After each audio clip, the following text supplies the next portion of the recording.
আমার এই ভিডিওটা দেখলে আপনারা একদম 90% শিখে যাবেন যে ড্রাই ইনগ্রিডিয়েন্টস কীভাবে মিক্স করতে হয়। এটা ছিল একটা ভ্যানিলা কেকের মিক্সার। আমি ডিমের ফোম রেডি করে ফেলেছি আর ড্রাই ইনগ্রিডিয়েন্টসে যা যা মিক্স করতে হয় আগে মিক্স করে ফেলেছি।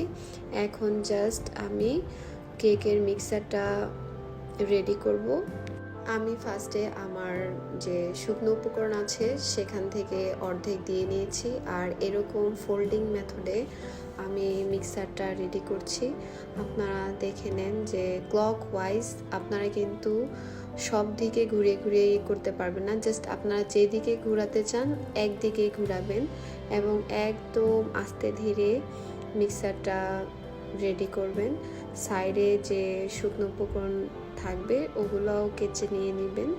আমি যখন প্রথম ড্রাই ইনগ্রিডিয়েন্টস মিক্স করতাম তখন আমি 3বারে মিক্স করতাম, বাট এখন আমার ওরকম প্রবলেম হয় না, আমি একবারও মিক্স করতে পারি। আবার আমি বেশিরভাগ 2বারে ড্রাই ইনগ্রিডিয়েন্টসগুলো মিক্স করি। যেমন আমি এটাতে 2বারে করেছি, কিন্তু আপনারা 3বারে করতে পারেন যদি আপনাদের প্রবলেম হয়। আমার তেমন কোনো প্রবলেম হয় না, তাই আমি 2বারে মিক্স করি।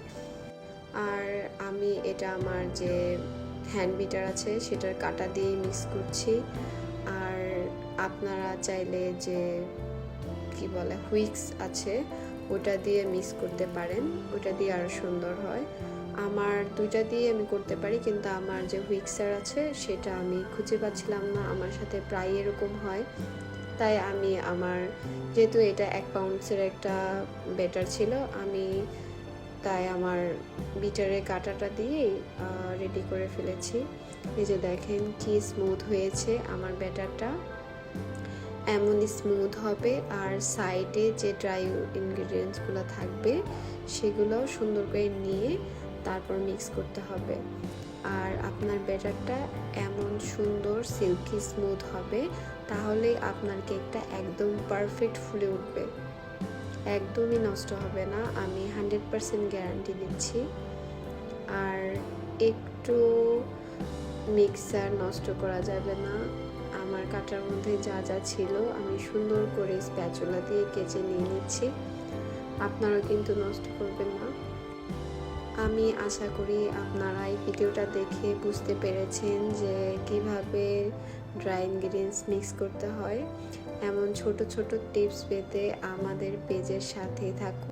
পুরোটা বেটার আমি সুন্দর করে নিয়ে দেন সাইডে যে বেটারগুলা ছড়িয়ে ছিটিয়ে ছিল ওগুলা আমি স্প্যাচুলা দিয়ে একদম মিডলে এনে নিয়েছি। আর আমি আপনাদের দেখাচ্ছি যে কি সুন্দর হয়েছে আমার বেটারটা।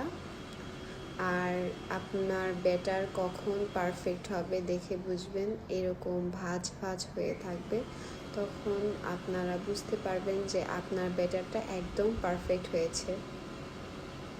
এই যে দেখেন।